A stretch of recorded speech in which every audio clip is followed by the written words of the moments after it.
Không đâu hỏi. Rồi đi hết cái này.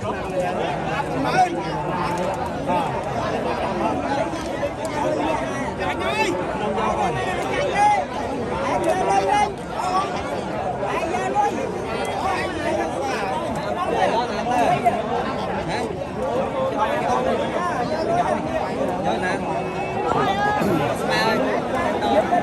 Nông trong bông bao ông nè,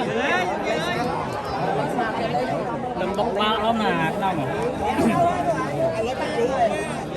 Máu ở đây dán này.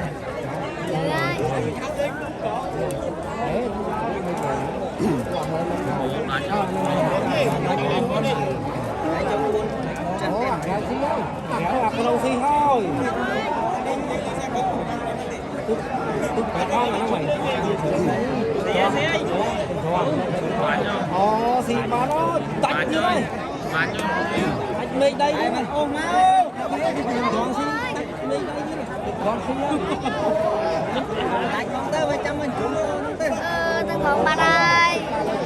Lư đi rồi trời. Dạ.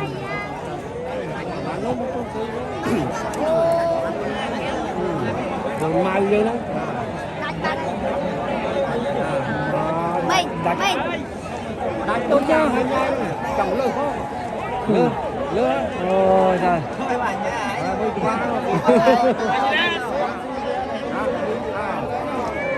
Ngay đó là.